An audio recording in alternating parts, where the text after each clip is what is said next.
நல்ல டைட்டில், ஒரு வித்தியாசமான டைட்டில். இப்போல்லாம் எந்த சின்ன படத்துக்கு கூப்பிட்டாலும் மிஸ் பண்ணாமல் போயிடணும். ஏன்னா எல்லா படங்களும் ஓட ஆரம்பிச்சிச்சு. அது ஒரு பெரிய குட் சைன். பொதுவாகவே நானும் ராஜன் சாரும் பேரரசும் நம்ம விஜய் முரளி சவுந்தரெல்லாம் நாங்கள் யார் கூப்பிட்டாலும் போகிற ஆளுங்க. இவங்களுக்கு வேறு வேலையே இல்லைன்னு அடுத்தவன் நினச்சாப்புல அதை பற்றி நாங்கள் கவலையப்படுறதில்ல. ஏன்னா இதே வேலையா நான் கொஞ்ச நாள் அவாய்ட் பண்ணிட்டேன். இன்னும் ஓவரா பேசுறா கிடையாது. எதை பார்த்தாலும் நீங்களே பேசிட்டு இருக்கீங்கன்றாங்க. அதனால அதெல்லாம் இவங்க பண்ற வேலை. இன்னும் உண்மையாவே கொஞ்ச நாளா பாத்தீங்கன்னா பெரிய படங்கள்லாம் வந்து அந்த அளவுக்கு எடுக்கிறாங்க. அதனால சின்ன படங்கள் சூப்பரா பேர் வாங்கிட்டு போயிடுது. பெரிய படங்கள்ல நடிகர்கள் மட்டும் இருக்காங்க, சின்ன படங்கள்ல இந்த உணர்வுகளோட அவங்க ஏதோ ஜெயிக்கணுன்ற ஒரு வெறி இருக்கு. அதனால சின்ன படங்கள் ஜெயிக்குது. சின்ன படங்களை தொடர்ந்து வெற்றி பெற வைக்க வேண்டும் என்று உங்கள் அனைவரையும் கேட்கிறேன். ஏன்னா இந்த சின்ன படத்துல இருந்தா பெரிய டைரக்டர் உடனே அந்த பெரிய டைரக்டர் டக்குன்னு ஒரு பெரிய நடிகருக்கு கூட்டு போய் அவர் ஒன்றும் இல்லாம பண்ணுவாங்க.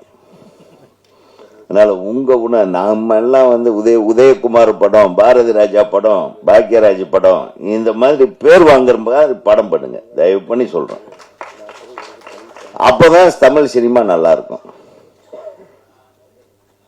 இன்னைக்கும் பேரரசை பத்தி நீங்க பேசும்போது டைரக்டர் பேசினாரு, அந்த பாட்டு அவரால் தான் விஜய்ன்னு. இது நான் ஏற்கனவே சொல்லுங்க, அவரால் இல்லை, அவர் எழுதின பாடல்கள் விஜயோட அரசியல் வாழ்க்கைக்கு ஒரு ஆதாரமா இருக்குன்னு நான் சொன்னேன் பாண்டிச்சேரியில் ஒரு விழாவில்.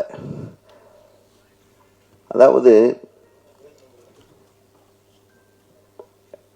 இன்றைய தமிழ் சினிமாவுடைய குவாலிட்டியை பத்தி நான் பேச வரல. குவாலிட்டி எல்லாம் ரொம்ப நல்லா இருக்கு, கண்டென்ட் தான் சரியில்லாம இருக்கு.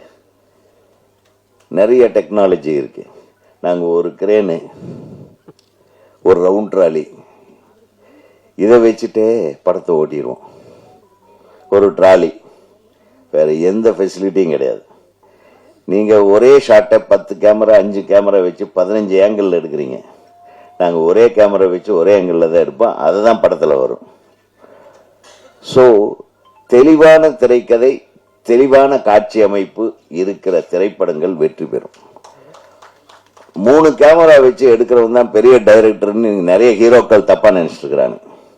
ஒரே கேமரா வச்சு யாரு எந்த ஆங்கிள் என்ன வேணும் இந்த படத்துக்குன்னு எடுக்கிறவன் தான் டைரக்டர். ரொம்ப நாள் கழிச்சு அந்த மாதிரி ஒரு படத்தை பாக்குறேன் நான். ஒரு மேக்கிங் ஸ்டைல் இருந்தது. தம்பி, நீ மெம்பர், நம்ம இயக்குனர் சங்கத்துல மெம்பர் ஆகலைன்னாலும் பரவாயில்ல, ரொம்ப நாளா நீ மெம்பர் ஆகாமையே இங்க வேலை செஞ்சுட்டு இருந்திருக்கிறேன்னு நீயே ஒத்துக்கிட்ட. இவ்வளவு திட்டு வேலை பண்ணிக்கிற நீ. இவ்வளவு நாள் இயக்குனர் சங்கத்துல ஒரு அசிஸ்டண்டா கூட சேராமையே நீ எத்தனை பேர்த்த ஏமாத்தி வேலை செஞ்சிருக்கிற பாரு. அதனால கண்ணு பரவாயில்ல, உன்னுடைய ஆர்வத்துல அதெல்லாம் பண்ணிருக்கிறேன். இனிமேலாவது நீ மெம்பர் ஆகும். அப்படியா?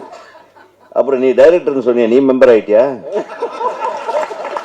பாத்தீங்களா, எல்லா திருட்டு பசங்களா ஆகுறாங்களே.